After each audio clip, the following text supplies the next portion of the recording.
My name is Carolyn, I'm 63 years old, and at my husband's funeral, my own daughter laughed in my face and said I was going to die poor. She smirked and whispered, "Poor old woman acting like she matters." Her husband joined in, mocking my dress, my trembling hands, my tears, saying, "Your husband left nothing for you, old woman." And I stayed quiet. Until two black SUVs pulled up, men in suits stepped out, bowed, and said, "Carolyn, the boss is waiting." If you believe no mother deserves this kind of cruelty, please like, subscribe, and comment where you're watching from. Now, let me tell you what really happened. The morning of the funeral, I woke up with this hollow ache in my chest. The kind that doesn't go away with coffee or daylight or pretending everything's fine. Mark was gone. My husband of 41 years was gone, and I felt like someone had scooped out everything inside me and left just the shell. I stood in front of the mirror in my bedroom, our bedroom, and I couldn't even recognize myself. My eyes were swollen from crying. My hands wouldn't stop shaking. I put on the black dress I'd bought 3 days earlier, the one that felt too tight around my throat, and I thought to myself, how am I supposed to do this? How am I supposed to stand in front of all those people and pretend I'm holding it together? But I did it. I got dressed. I put on my shoes. I brushed my hair even though my arms felt like lead. And I drove to the cemetery because that's what you do when the person you loved most in the world is being lowered into the ground. You show up. You stand there. You say goodbye even when every part of you is screaming that you're not ready. The service was small. Mark didn't have many friends, he was a quiet man, private, the kind who kept to himself. There were maybe 20 people there. Neighbors. A few old colleagues. And my daughter, Jessica. My only child. The person I gave everything to. The person I thought would be standing next to me, holding my hand, helping me through the worst day of my life. But Jessica didn't stand next to me. She stood 5 feet away with her husband, Brad, and the two of them whispered to each other the entire time. I could see them out of the corner of my eye, leaning in close, their lips moving, their eyes darting toward me and then away. And I knew, God, I knew, they were talking about me. Judging me. Maybe even laughing. After the service, people came up to me one by one. They said things like, "I'm so sorry for your loss," and "He was a good man," and "If you need anything, please call." I nodded. I thanked them. I tried to smile even though my face felt like it was made of stone. And then, when most of the crowd had thinned out, Jessica finally walked over to me. I really thought, she was coming to hug me. To tell me she loved me. To say something, anything, that would make me feel less alone. But instead, she looked me up and down with this cold, calculating expression, and she said, "Well, Mom, I guess this is it for you." I didn't understand what she meant. I just stared at her, waiting for her to explain, and that's when Brad stepped up beside her, crossing his arms over his chest like he was about to deliver some kind of verdict. "Your husband left nothing for you, old woman," he said. Just like that. No hesitation. No shame. He said it loud enough that a few people who were still lingering nearby turned to look. I felt my face go hot. My hands started trembling worse than before. I opened my mouth to say something, to defend myself, to defend Mark, but nothing came out. I just stood there like an idiot while my own daughter smirked at me. "Poor old woman acting like she matters," Jessica whispered, and she said it with this venom in her voice that I'd never heard before. It was like she'd been waiting years to say it. Like she'd been holding on to that cruelty and finally found the perfect moment to let it out. Brad laughed. Actually laughed. He looked at my dress, the plain black dress I'd bought at a discount store because Mark and I never had much money, and he said, "Did you get that from a thrift shop? Jesus, Carolyn, you couldn't even dress properly for your own husband's funeral." And then he looked at my hands, the ones that wouldn't stop shaking, and he said, "Look at her. She's falling apart. What are you going to do now, huh? You don't have a job. You don't have savings. Mark worked some dead-end maintenance job his whole life and you didn't even have the sense to push him to do better. You're going to die poor and alone in some crappy apartment, and honestly? You deserve it." I wanted to scream. I wanted to slap him. I wanted to tell Jessica that she was a horrible, ungrateful daughter and that I regretted every sacrifice I'd ever made for her. But I didn't. I just stood there, my vision blurring with tears, my throat closing up, and I thought, maybe they're right. Maybe I am just a poor old woman who doesn't matter. And then, the SUVs arrived. I heard them before I saw them. 2 engines, deep and powerful, rumbling up the narrow cemetery road. Everyone turned to look. The black SUVs were sleek, expensive, the kind of vehicles you see in movies about billionaires and CEOs and people who live in a completely different world than the rest of us. They pulled up slowly, deliberately, and stopped right next to the gravesite. The doors opened in perfect synchronization. 4 men stepped out, all of them dressed in immaculate black suits, crisp white shirts, dark ties. They moved like soldiers, coordinated, intimidating, respectful. People started whispering. I could hear the murmurs around me. Who are they? What's going on? Are they FBI? Jessica and Brad went pale. I saw the color drain right out of their faces. Brad grabbed Jessica's arm and hissed, "Who the hell are these people?" One of the men, the one in front, tall and broad-shouldered with graying hair and sharp eyes, walked directly toward me. He stopped a few feet away and then, to my absolute shock, he bowed his head slightly. Like I was someone important. Like I was someone who mattered. "Carolyn," he said, and his voice was deep and steady and full of respect. "The boss is waiting." I couldn't speak. I couldn't move. I just stared at him, my mind racing, trying to make sense of what was happening. The boss? What boss? Mark was a maintenance worker. We lived in a modest house. We drove an old car. We clipped coupons. What the hell was this man talking about? I don't understand, I finally managed to say, and my voice came out shaky and weak. The man's expression softened just slightly. "We'll explain everything, ma'am. But we need to leave now. It's urgent." Jessica stepped forward, her voice high and panicked. "Wait, who are you? What do you want with my mother?" The man didn't even look at her.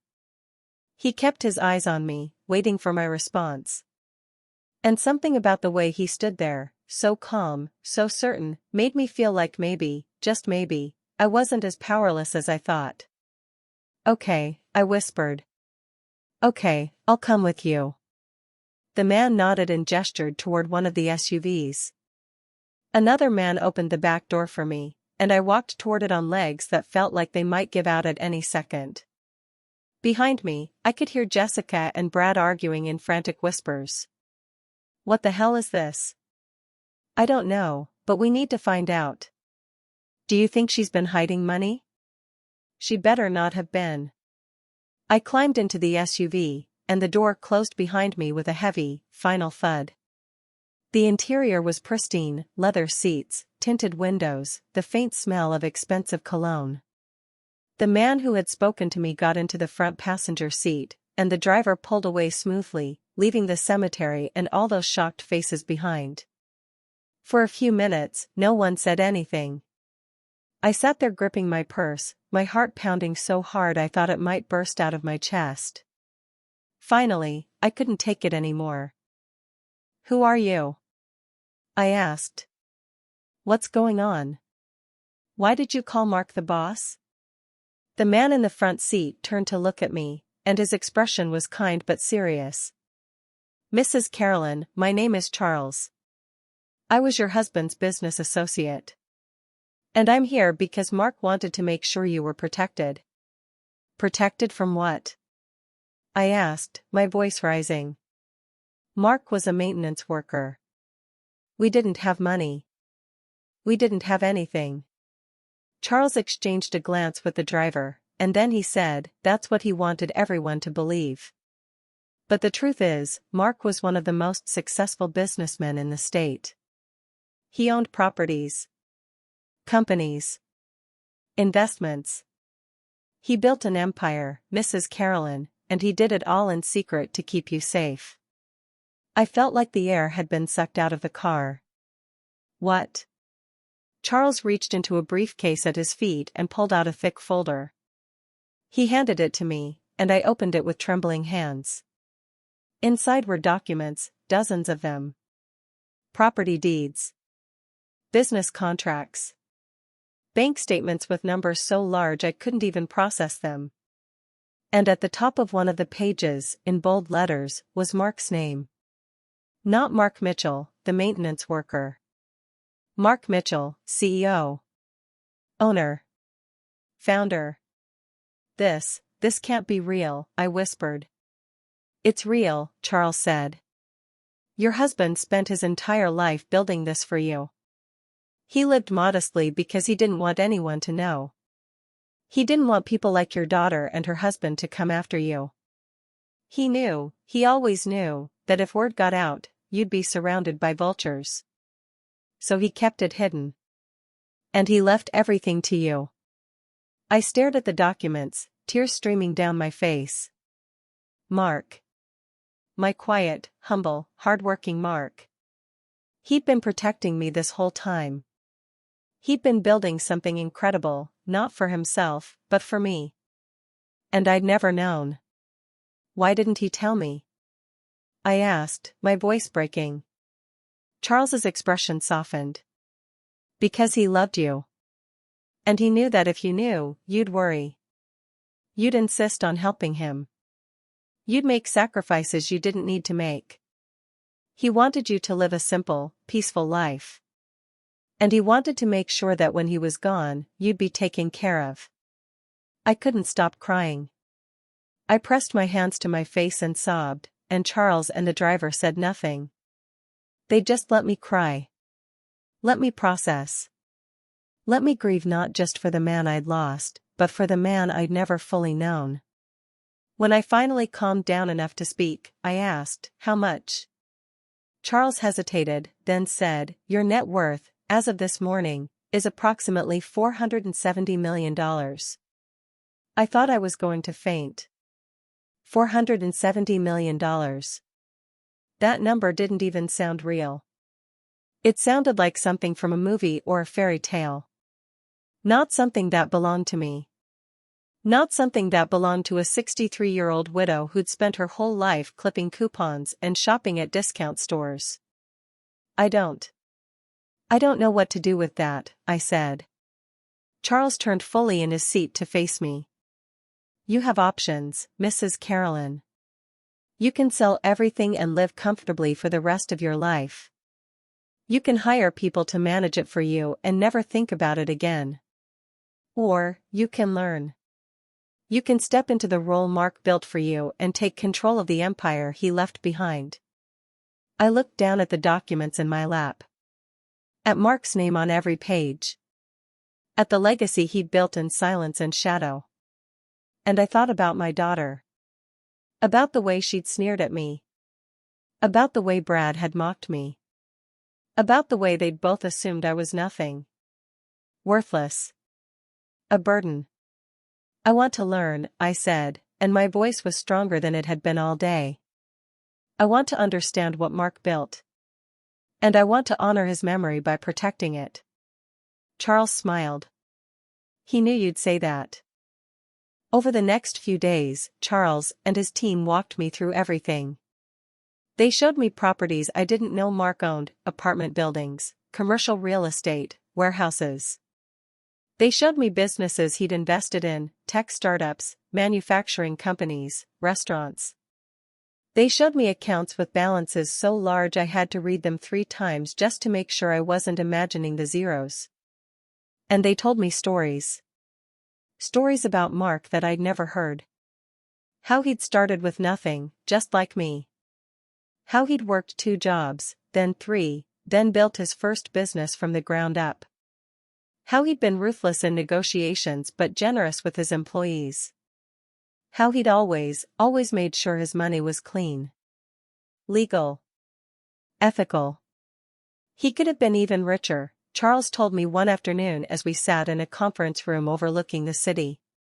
But he refused to cut corners. He refused to exploit people. He said he'd rather die a modest millionaire than live as a corrupt billionaire.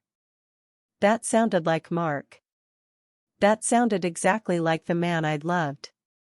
But while I was learning about my husband's secret empire, my daughter was spiraling. Jessica called me 4 days after the funeral.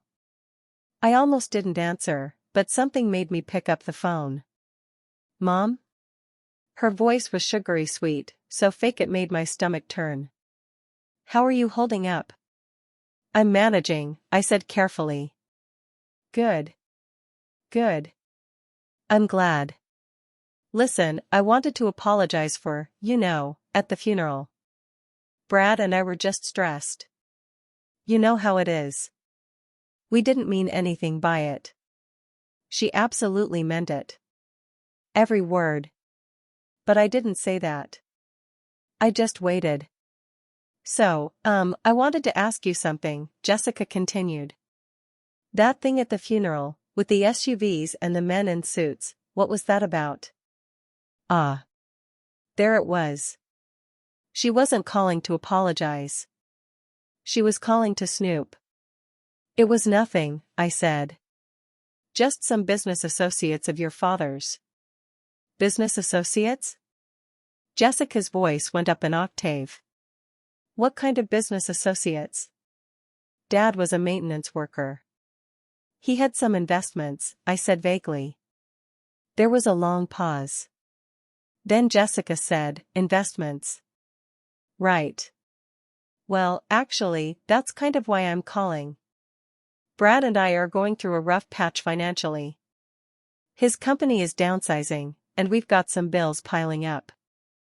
I was wondering if maybe you could help us out. Just a small loan. Maybe $20,000? We'd pay you back, of course. $20,000. She wanted $20,000 from the woman she'd mocked at her husband's funeral. The woman she'd called poor and worthless. The audacity of it made me want to laugh. Let's meet, I said. We can talk about it in person. Jessica sounded relieved. Oh, thank you, Mom. Thank you so much. When and where? I thought about the restaurant Mark had owned. The one Charles had shown me last week. The one with the Michelin star and the year-long waiting list. Tomorrow night, I said. 7 p.m. I'll text you the address. Okay. Great. We'll be there. I hung up and immediately called Charles. I need you to prepare something for me. The restaurant was breathtaking. All dark wood and soft lighting and crystal chandeliers. The kind of place where even the air feels expensive. I arrived early and sat at a private table in the back, surrounded by Charles and 2 of his colleagues. In front of me were 3 folders, 1 for me, and 2 for my guests. Jessica and Brad arrived right on time, and I watched them walk through the restaurant with wide eyes and nervous expressions. They were dressed up, Jessica in a dress that was trying way too hard, Brad in a suit that didn't quite fit. When they saw me sitting at the table surrounded by men in expensive suits, they both froze. Mom? Jessica said hesitantly. Sit down, I said, gesturing to the empty chairs across from me. They sat. Brad kept glancing around the restaurant like he was expecting someone to kick him out. Jessica stared at me like she didn't recognize me. This place is nice, Jessica said. How did you get a reservation? I own it, I said simply. Jessica's mouth fell open. Brad choked on the water he'd just sipped. You, what? I slid one of the folders across the table. Your father didn't work as just a maintenance worker. He built an empire. And he left everything to me. Jessica grabbed the folder and tore it open. Her eyes scanned the documents inside: property deeds, bank statements, business ownership papers. Her face went from pale to red to pale again. This has to be fake," she stammered. "It's not," Charles said from beside me.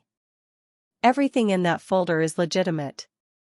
Your mother is now the sole owner of 17 businesses, 43 properties, and multiple investment portfolios worth approximately $470 million. Brad looked like he was going to be sick. Jessica just kept staring at the papers, her hands shaking. But why didn't he tell us?" Jessica finally asked. "Because he knew," I said, and my voice was cold. "He knew that the moment you found out, you'd treat me exactly the way you treated me at his funeral. He knew you'd see me as nothing more than a source of money. So he hid it. To protect me from you." Jessica's face crumpled. "Mom, I'm not finished," I said, cutting her off. I slid the second folder toward Brad. "Open it." Brad hesitated, then opened the folder. Inside were documents detailing his debts, his failing investments, his lies to Jessica about his job, his credit card bills, his unpaid loans, his desperate financial situation. "How did you?" Brad started, but I cut him off. "Your father may have lived modestly, but he was smart. He did his research. He knew exactly who you were, Brad. He knew you were lying to my daughter. He knew you were drowning in debt. And he knew that the moment you thought there was money involved, you'd come crawling." Brad's face turned bright red. "You have no right." "I have every right," I said, and I let the anger I'd been holding back finally show in my voice. "You stood at my husband's funeral and mocked me. You called me a poor old woman. You laughed at my grief. And now you want my help?" Jessica started crying. "Mom, please. I'm sorry. I'm so sorry. I was awful. I know I was. But I'm your daughter. Doesn't that mean something?" I looked at her, really looked at her, and I saw a woman I barely recognized. When had she become this person? When had she become so cruel, so entitled, so cold? "It does mean something," I said quietly. "It means I raised you better than this. And it means you've disappointed me more than you could possibly understand." Jessica sobbed into her hands. Brad sat frozen, his face pale, his eyes darting between me and Charles like he was looking for an escape route. I had 3 choices at that moment. I could cut them off completely, tell them I never wanted to see them again and leave them to drown in their own mistakes. I could help them quietly, pay off their debts, give them money with strings attached. Or I could offer them one last chance. One final opportunity to prove they were capable of change. I thought about Mark. About the man who'd worked in secret for 41 years just to protect me. About the man who'd chosen honor over greed, ethics over shortcuts, love over everything else. And I knew what he would have wanted. "I'm going to help you," I said, and both Jessica and Brad looked up at me with desperate hope in their eyes. "But not the way you think." I pulled out a third document and slid it across the table. "This is a loan agreement. I will pay off your debts. All of them. But you will pay me back. Every penny. With interest. And you will do it by working for it." Brad frowned. "Working for it, how?" "You'll work for one of my companies," I said. "Entry-level positions. Minimum wage. You'll clock in, you'll do the work, and you'll earn your money the way my husband earned his. The way I earned mine. Through effort and humility." Jessica stared at me in shock.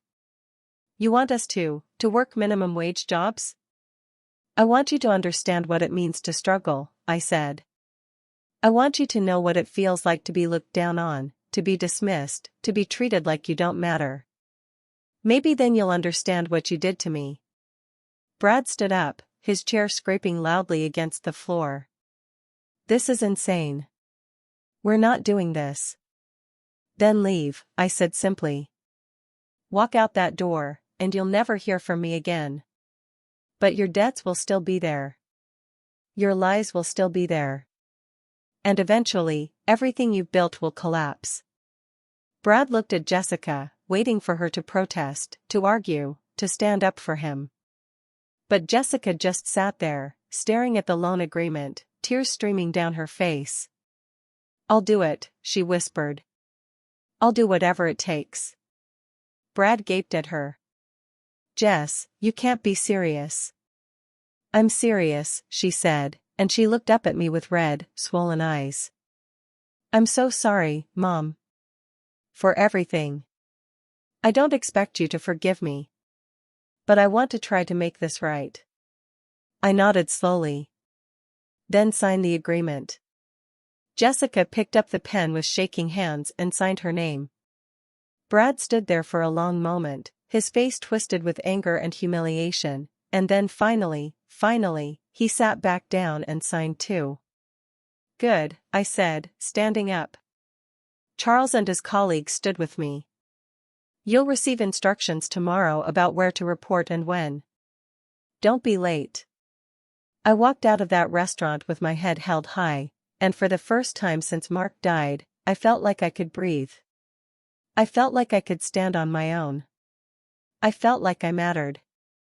Over the next 6 months, I threw myself into learning about Mark's empire. I met with financial advisors, business managers, and property developers. I attended board meetings. I reviewed contracts. I made decisions, real, important decisions, about investments and expansions and partnerships. And slowly, piece by piece, I started to understand not just what Mark had built, but why he'd built it. He'd built it for me. Every property, every business, every dollar, it was all for me. To protect me. To give me a life of security and dignity. To make sure that even when he was gone, I'd never have to beg anyone for anything. Jessica and Brad kept their word. They showed up at their jobs, Jessica working at one of my hotels as a housekeeper, Brad working at one of my warehouses in logistics. I didn't check on them often, but Charles gave me updates. They were struggling. They were exhausted. They were humiliated. But they were learning. And 6 months after that awful day at the funeral, Jessica called me again. But this time, her voice was different. Quieter. Humbler. "Mom," she said. "Can we talk?" We met at a small cafe, nothing fancy, nothing expensive. Just a quiet place where we could sit across from each other and speak honestly. Jessica looked different. Thinner.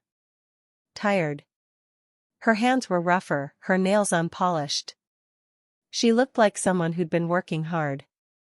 Someone who'd been humbled. "I wanted to thank you," she said. "For giving us a chance. I know I didn't deserve it. I didn't say anything. I just waited. I've been thinking a lot about who I became," Jessica continued. "About how I treated you. And I'm ashamed, Mom. I'm so ashamed. I don't know when I turned into that person, but I hate her. I hate who I was." "Why did you do it?" I asked. "Why were you so cruel?" Jessica looked down at her coffee cup. "Because I was jealous. Because I looked at you and Dad and I saw people who were happy with so little, and it made me feel like I was failing. Brad and I were always chasing more money, more status, more stuff, and it was never enough. We were drowning, and instead of asking for help, I lashed out at you. I made you the villain in my story so I wouldn't have to face the fact that I was the problem." I felt tears prick at my eyes. "Your father loved you, Jessica. He wanted to leave you something too. But he knew you weren't ready. He knew you needed to learn humility first. Jessica nodded, tears streaming down her face. He was right. I wasn't ready. But I'm trying to be now. We talked for 2 more hours. We cried. We apologized. We didn't fix everything, you can't undo years of pain and cruelty in one conversation, but we started. We took the first step. As for Brad, he lasted another 3 months before he quit. He couldn't handle the work, couldn't handle the humiliation, couldn't handle the reality that he'd have to earn back what he'd lost.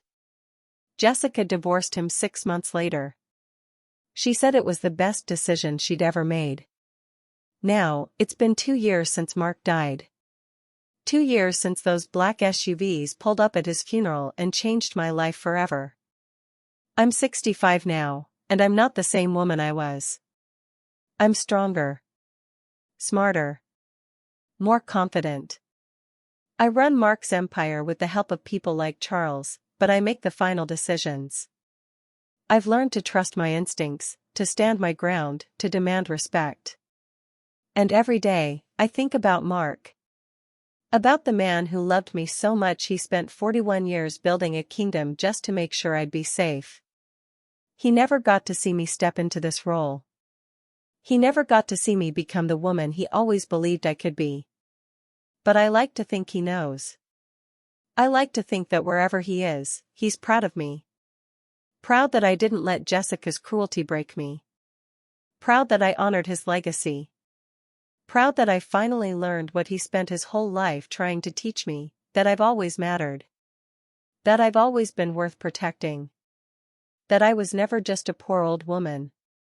I was always the boss's wife. And now, I'm the boss.